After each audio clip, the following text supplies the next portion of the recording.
Everyone देखिए next topic करते हैं हम पोजीशन टाइम ग्राफ। देखो पोजीशन टाइम ग्राफ को हम डिस्प्लेसमेंट टाइम ग्राफ भी बोलते हैं, ठीक है। तो देखो इसमें हमारे पास तीन केस हैं। क्या है पहला, for an object at rest, या फिर हम बोल सकते हैं स्टेशनरी ऑब्जेक्ट के लिए, ठीक है। तो ऑब्जेक्ट एट रेस्ट का मतलब ही क्या है कि ऑब्जेक्ट अपनी पोजीशन चेंज नहीं कर रहा है, और ये स्टेशनरी ऑब्जेक्ट का भी मतलब क्या है कि ऑब्जेक्ट रेस्ट पे है और जो ऑब्जेक्ट है वो अपनी पोजीशन को चेंज नहीं कर रहा है, ठीक है। तो उसमें ग्राफ कैसे बनते हैं, देखो ये हमारा एक्स एक्सिस हो गया, ये हमारा वाई एक्सिस हो गया। एक्स के अलोंग आपने क्या लेना है, टाइम, और वाई एक्सिस के अलोंग आपने क्या लेनी है, पोजीशन या डिस्प्लेसमेंट, ठीक है। अब देखो इस ग्राफ में जब हमारा ऑब्जेक्ट रेस्ट पे है तो देखो कैसी आई है ये लाइन, parallel to that time axis, parallel to that time axis. इसका मतलब क्या है, देखो समझो, पोजीशन कहाँ है ऑब्जेक्ट की, यहाँ है, ठीक है। टाइम बढ़ रहा है, क्या पोजीशन चेंज हो रही है, नहीं हो रही है। देख लो टाइम बढ़ रहा है लेकिन पोजीशन चेंज नहीं हो रहा है। पोजीशन चेंज कैसे होगी, इस तरीके से, ठीक है ना। अब यहाँ पर तो ये लाइन, इसका मतलब क्या है कि पोजीशन वही है, 1 सेकंड के बाद भी यही पोजीशन है तो यहाँ बनेगा ग्राफ, फिर 2 सेकंड के बाद भी यहाँ, 3 के बाद भी यहाँ, 4 के बाद भी और 5 के बाद भी। तो यानी कि ऑब्जेक्ट अपनी पोजीशन को चेंज नहीं कर रहा है। तो उस केस में देख लो टाइम तो बढ़ रहा है लेकिन ये जो पोजीशन है इसकी ये चेंज नहीं हो रही है, ऊपर नीचे तो नहीं जा रहा ना ग्राफ, बिल्कुल ऐसे जा रहा है, यानी कि टाइम के साथ, यानी कि पैरेलल टू टाइम एक्सिस जा रहा है। तो मतलब क्या है, ऑब्जेक्ट क्या है, रेस्ट पर है, अपनी पोजीशन को चेंज नहीं कर रहा है। ये चीज़ ध्यान में रहनी चाहिए, बच्चों को कन्फ्यूजन हो जाती है वेलोसिटी टाइम ग्राफ में और पोजीशन टाइम ग्राफ में। ऑब्जेक्ट एट रेस्ट पे जब वेलोसिटी टाइम ग्राफ बनेंगे तो वहाँ अलग कहानी होगी। यहाँ बात है पोजीशन टाइम की।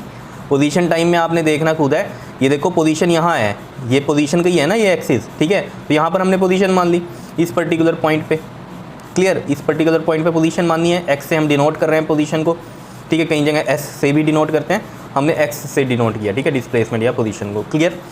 तो ये चीज़ आपको समझनी है कि पोजीशन चेंज होगी वो किस तरीके से होगी, या तो ग्राफ ऐसे जाएगा या नीचे आएगा इस तरीके से।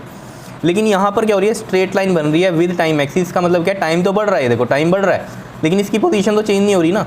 अगर यहाँ ये 5 है, मान लो 5 मीटर है, तो ये 1 सेकंड पे भी 5 मीटर ही है, 2 सेकंड पे भी 5 मीटर ही है, क्योंकि ऑब्जेक्ट ना ऊपर गया है ना नीचे गया है। क्योंकि वेरी कहाँ होगा पोजीशन, ये वाले वाई एक्सिस से होगी पोजीशन वेरी, समझ रहे हो, जिसको हमने एक्स से लिखा है पोजीशन को, क्लियर है इतनी बात, ठीक है। तो यही सब बातें यहाँ पर लिखी हुई हैं कि an object is said to be stationary if its position does not change with time. अगर उसकी पोजीशन चेंज नहीं हो रही है विद टाइम की तो वो कैसा ऑब्जेक्ट है, स्टेशनरी है, यानी कि रेस्ट पर है। और इसका कैसा ग्राफ बना है, so the position time graph of the stationary object is straight line. कैसा है, straight line parallel to the time axis. Straight line आई है और पैरेलल आई है टाइम एक्सिस के। कितनी बात क्लियर है या नहीं है। नेक्स्ट पे आते हैं, सेकंड केस कहता है for an object in uniform motion. Uniform motion क्या होता है, equal distance in equal time, यानी कि इक्वल डिस्प्लेसमेंट या इक्वल टाइम। ये चीज़ मैंने आपको पहले भी बताई थी, डिस्टेंस और डिस्प्लेसमेंट या वेलोसिटी और स्पीड सेम रहती है अगर स्ट्रेट लाइन में हो रही है, क्लियर है। अगर वो अपनी डायरेक्शन चेंज करती है तब हम वेलोसिटी बोलते हैं, या फिर हम क्या बोलते हैं, डिस्प्लेसमेंट बोलते हैं, क्योंकि वहाँ डायरेक्शन की बात होती है। ये चीज़ आपको याद रहनी चाहिए, ठीक है। तो यहाँ यूनिफॉर्म मोशन की बात हो रही है। इसके अंदर आप देखेंगे अगर ग्राफ आपका कैसे बन रहा है, एक्स के अलोंग हमने टाइम लिया है और वाई के अलोंग हमने क्या लिया है, पोजीशन या डिस्प्लेसमेंट, जिसको हमने एक्स से डिनोट किया है। इसमें कंफ्यूज मत हो जाना, यहाँ भी एक्स है, यहाँ एक्स है, ये एक्सिस हैं। क्या है ये, एक्सिस हैं, ये क्या है, एक्सिस है। तो वाई एक्सिस के अलोंग हमने ये पोजीशन लिया जिसको हमने एक्स से डिनोट किया, यानी कि डिस्प्लेसमेंट लिया, और एक्स एक्सिस के अलोंग हमने टाइम को लिया है, ठीक है, क्लियर है। अब ये देखो स्ट्रेट लाइन तो इसमें भी आ रही है लेकिन ये क्या है, पैरेलल नहीं है टाइम एक्सिस के। कैसी है, इंक्लाइंड है, किसी एंगल थीटा पे है विद टाइम, ठीक है ना। किस पे इंक्लाइंड है, टाइम एक्सिस पे इंक्लाइंड, मतलब किसी एंगल पर है, और स्ट्रेट लाइन ही है। क्यों है, देखो यूनिफॉर्म मोशन, देखो मान लो ये 1 सेकंड है और यहाँ इसने ये 2 मीटर पे लिया, ये 1 सेकंड और ये 2 मीटर, ये 1 सेकंड ये 2 मीटर पे लिया। अगला ये 2 सेकंड और ये 4 मीटर, तो इक्वल डिस्टेंस हो रहा है in equal interval of time. 1 second में 2 मीटर चला, अगले सेकंड में भी कितना चला है, वो 2 मीटर लिया है, 4 - 2 अगर देखें आप 2 मीटर ही है, ठीक है। तो equal distance in equal time में तब कैसा बनता है, हमारे पास स्ट्रेट लाइन ही बनता है लेकिन इंक्लाइन टू टाइम एक्सिस बनता है, ठीक है। अब मेन बात जो आपको समझनी है वो क्या है कि जो पोजीशन टाइम ग्राफ का जो स्लोप होता है वो क्या देता है, आपको वेलोसिटी देता है। अब इस चीज़ को हम प्रूफ करते हैं। देखो सबसे पहले तो आपको ये पता होना चाहिए स्लोप क्या होता है। देखो जैसे ये लाइन है एक, ठीक है, इसके लिए स्लोप क्या होगा, ये वाई एक्सिस है, ये एक्स एक्सिस है, ठीक है। तो स्लोप हम लिखते किस तरीके से हैं, एम से लिखते हैं, और ये होता है फॉर्मूला इसका y/x, वाई एक्सिस अपॉन में एक्स एक्सिस, ये होता है स्लोप, क्लियर है, फॉर्मूला याद रहेगा, ठीक है।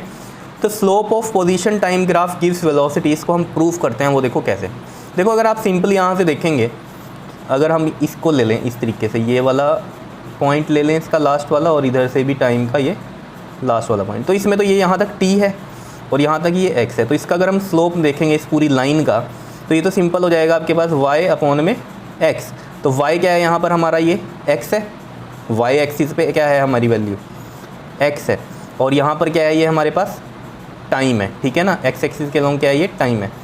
तो यहाँ से तो सिंपली आप प्रूफ कर सकते हो कि ये क्या है हमारे पास डिस्प्लेसमेंट है x और ये क्या है टाइम है। तो स्लोप क्या हो गया हमारे पास, वेलोसिटी हो गया, डिस्प्लेसमेंट अपॉन में टाइम क्या होती है, वेलोसिटी होती है। इस तरीके से आप कर सकते हो, ठीक है। लेकिन हम थोड़ा सा अलग से करते हैं, क्या, मैं इसमें 2 पॉइंट ले लेता हूँ, एक ये और एक ये ले लेता हूँ मैं x1 और ये ले लेता हूँ मैं x2, ठीक है। अब ये देखो 2 पोजीशन ले लिए, मतलब मैंने 2 पॉइंट लिए हैं, 2 पोजीशन ले ली, ठीक है। और इसके लिए जो टाइम लगा ये हमने t1 मान लिया, और इतने के लिए जो टाइम लगा वो क्या मान लिया हमने, t2 मान लिया, ठीक है। अब जो लाइन है वो ये है, ठीक है। इस लाइन के लिए हम निकालते हैं अब इतने स्लोप, इसके लिए स्लोप, ठीक है। अब देखो स्लोप कैसे निकलेगा, स्लोप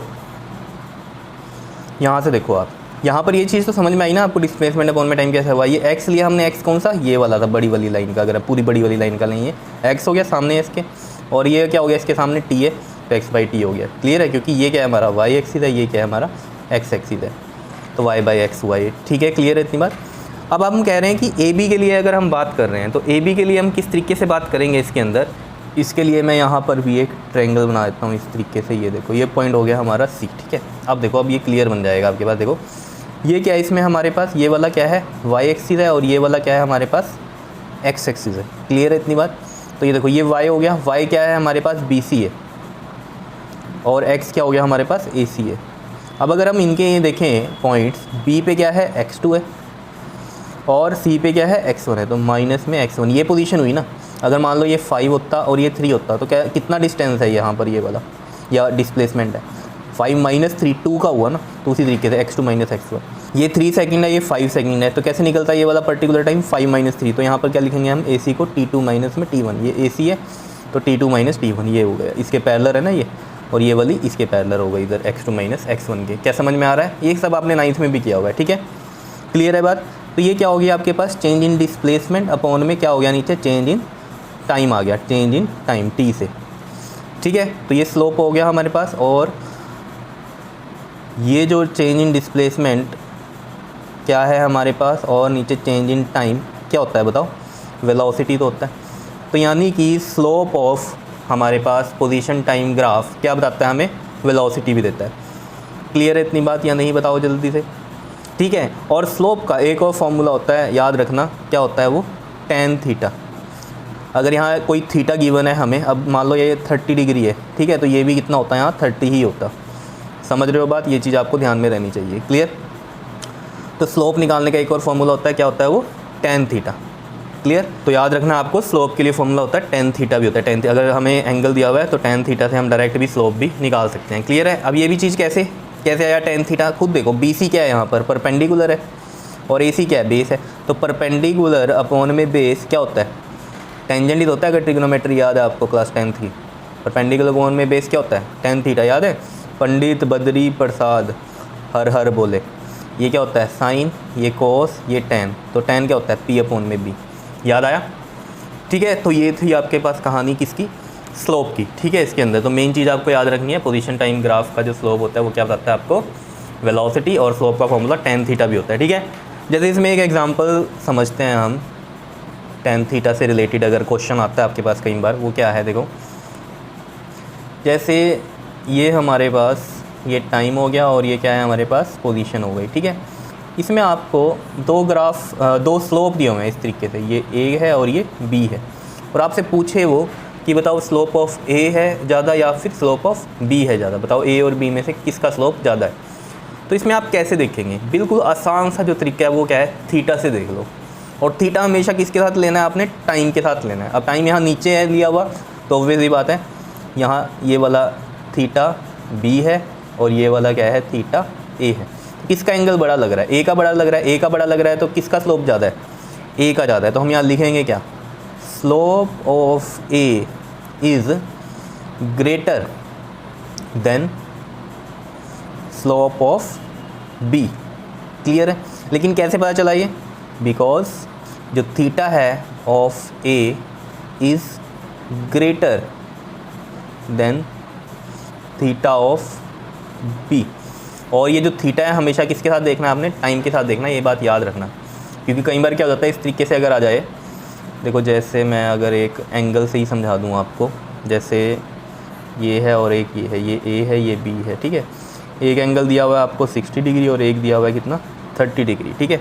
तो ऑब्वियस ही बात है, यहाँ से आप देख सकते हो कि जो tan 60 है वो ज़्यादा रहेगा tan 30 से, बिकॉज स्लोप ऑफ ए का फॉर्मूला tan थीटा और स्लोप ऑफ बी का भी tan थीटा, तो यहाँ थीटा 30 है बी का, तो इस तरीके से हम लिख सकते हैं, ये चीज़ क्लियर है। लेकिन ये कहानी कब है, जब ये टाइम है और ये क्या है आपके पास पोजीशन है, ठीक है। अब इसी में जैसे चेंज होके क्वेश्चन कैसे आ जाए, टाइम इधर दे दें आपको और पोजीशन इधर दे दें, और यही चीज़ दी हुई है इस तरीके से, ठीक है। और एंगल जो हैं अब आपके पास वो ये दे रखे हैं, इसके साथ ये 30 हो गया और ये वाला 60 हो गया, ठीक है। अब आप देखते क्या कहोगे, यार ये ए वाला बड़ा है क्योंकि इसके साथ एंगल बड़ा है, नहीं, टाइम के साथ एंगल देखने। अब टाइम के साथ एंगल कैसे निकलेगा, देखो अगर ये इतना पार्ट 30 है, देखो जैसे मैं यहाँ अलग से बताऊँ, ये अगर 30 है और ये पूरा क्या है 90, तो 90 में से 30 माइनस करूँगा तो ये ऊपर वाला 60 नहीं आ जाएगा। तो खुद सोचो आप, अब बी का टी के साथ एंगल कितना बन रहा है, 60 बन रहा है, और ये पूरा 60 है ए का, ठीक है, और लेकिन ये पोजीशन के साथ है। अब टी के साथ कितना होगा, अगर ये पूरा 90 है, 90 में से 60 माइनस करूँगा तो कितना बचा 30। तो ए का कितना है, यहाँ पर जो थीटा ए है वो कितना है 30 है, और थीटा बी कितना आ रहा है 60 आ रहा है। तो इसका मतलब थीटा बी जो है वो ग्रेटर है थीटा ए से, तो स्लोप ऑफ जो बी है वो ग्रेटर होगा स्लोप ऑफ ए से। बताओ समझ में आ रही है बात या नहीं आ रही है, बताओ, क्लियर है कहानी, ठीक है। तो इस तरीके से आपने समझना है स्लोप की कहानी को, ठीक है। अब एक और एग्जांपल मैं इसमें दूं आपको, यहीं पर समझो, देखो ज़रा, ये टाइम हो गया, ये पोजीशन हो गई, ठीक है। जैसे हम कहें ये वाला जो पार्ट ओरिजिन का है इसका, ये है यमुनानगर, ठीक है, और ये वाला पॉइंट जो पोजीशन है ये है किसकी, अम्बाला की, ठीक है। अब दो बसेस हैं, ठीक है जी, एक चली है इस तरीके से, ठीक है, अम्बाला, और एक इस तरीके से, ये मान लो बस ए है और ये बस बी है, ठीक है, इस तरीके से दिया हुआ है, ठीक है, और अम्बाला ये इस पोजीशन पे पहुंच रही है, ठीक है, अम्बाला रीच हो रही है, ठीक है। ऑब्वियस बात है ये टाइम है, तो ये बिल्कुल ही टाइम जो है ओरिजिन से स्टार्ट हुई है, मतलब कि ये टाइम 0 से बिल्कुल स्टार्ट हुई है, और ये थोड़े देर बाद स्टार्ट हुई है। इसका मतलब ये है, यहाँ से ग्राफ अगर बी का बन रहा है तो ऑब्वियस बात है टाइम क्या हो रहा है, निकल रहा है, और फिर ये चलिए यमुनानगर से, ठीक है, अम्बाला के लिए। क्या इतनी बात क्लियर है। अब इसमें क्वेश्चन कैसे आ जाते हैं, देखो अगर वो आपसे इसमें पूछ ले कि सबसे पहले कौन पहुंचा, हु रीच फर्स्ट, तो फर्स्ट कौन पहुंच रहा है, टाइम से देख लो, ए पॉइंट ये यहाँ पर ये टाइम आ रहा है और इधर बी का ये टाइम आ रहा है, तो ऑब्वियस ही बात है ये वाला पहले आ रहा है टाइम पे, ठीक है। तो हु रीच फर्स्ट कौन आएगा, इसका आंसर ए, बस क्लियर रहती बात। एंड हु स्टार्ट फर्स्ट, अगर क्वेश्चन आ जाए हु स्टार्ट फर्स्ट, फिर कैसे करेंगे बताओ जल्दी से, कहाँ से, ये देखो ये पहले स्टार्ट हो रही है क्योंकि ये देखो 0 टाइम पे से ही स्टार्ट हो गई थी, और ये थोड़ा टाइम पास होने के बाद फिर गई है बी वाली बस, यानी कि पहले कौन स्टार्ट हुआ, ए हुआ। क्लियर है इतनी बात या नहीं, पहले ए चला, ठीक, क्लियर है इतनी बात। उसके बाद देखो क्या है, कहते हैं स्पीड बताओ किसकी ज़्यादा होगी, क्लियर है इतनी बात, स्पीड पूछ रहा है वो।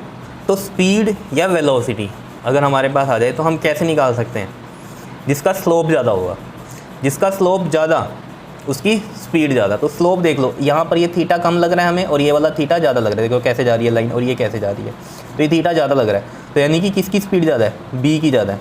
तो यहाँ अगर हम लिखें कि स्पीड जो है B is greater than speed of A, because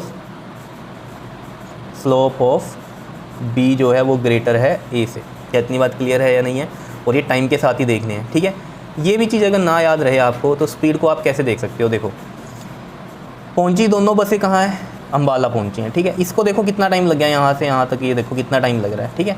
और इसको देखो कितने से टाइम लगा, इतना टाइम लगा, ये स्टार्ट हुआ और यहाँ इस टाइम पे ये पहुँच भी गया, तो टाइम यहाँ कम लग रहा है। टाइम कम तो स्पीड ज़्यादा ही होगी ना, या वेलोसिटी ज़्यादा ही होगी, तभी जल्दी पहुँचेगा ना। कोई भी इंसान है, गाड़ी आप चला रहे हो, ठीक है, अगर आप कहीं जल्दी पहुँच रहे हो इसका मतलब क्या है कि आपने वेलोसिटी क्या किया, ज़्यादा किया, यानी कि स्पीड ज़्यादा की है, यही मतलब है। तो ऐसे भी आप समझ सकते हैं, नहीं तो आसान सा तरीका क्या है, स्लोप देख लो किसका ज़्यादा है टाइम के साथ, मतलब थीटा देख लो तो आपको पता चल जाएगा किसकी स्पीड ज़्यादा है या वेलोसिटी ज़्यादा है। क्लियर है इतनी बात या नहीं? बार बार कहूँगा स्पीड वेलोसिटी क्यों एक चीज़ लग रही है यहाँ, क्योंकि ये सेम डायरेक्शन में जा रही है, ये भी और ये भी इस तरीके से। क्लियर है, एक ही जगह जा रहे हैं। क्लियर। उसके बाद बात करते हैं हम थर्ड पार्ट की। ये दोनों एग्जाम्पल समझ में आए अच्छे से आपको? ठीक है, इनके ऊपर क्वेश्चन होंगे आगे। ठीक, अब बात करते हैं third, when object in variable motion. Variable motion का मतलब क्या है? नॉन यूनिफॉर्म मोशन, यानी कि unequal distance in equal interval of time. तो देखो कैसे हम करें, जैसे हमने ये पोजीशन लिया है और ये टाइम लिया है, एक्स एक्सिस के अलोंग टाइम लिया है और वाई एक्सिस के अलोंग हमने पोजीशन या डिस्प्लेसमेंट लिया है। ठीक है, अब अगर हम इस पर्टिकुलर टाइम में बात करें, ये ओरिजिन, ये पर्टिकुलर टाइम में बात करें तो डिस्टेंस इतना हो रहा है कवर। क्लियर, कितना डिस्टेंस हो रहा है? इतना डिस्टेंस कवर हो रहा है ये। क्लियर।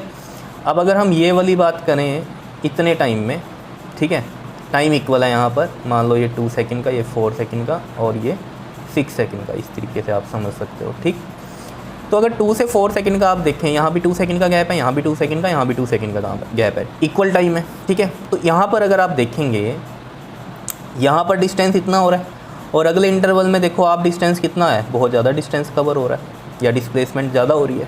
ठीक है, और फिर 4 to 6 में अगर हम देखें तो बहुत ही कम हो रहा है। अगर हम ये देखें, ये कितना आ रहा है यहाँ, इतना, ये डिस्टेंस। ठीक है, तो यहाँ कुछ डिस्टेंस या डिस्प्लेसमेंट है, यहाँ अलग डिस्प्लेसमेंट है, यहाँ अलग डिस्प्लेसमेंट हो रही है।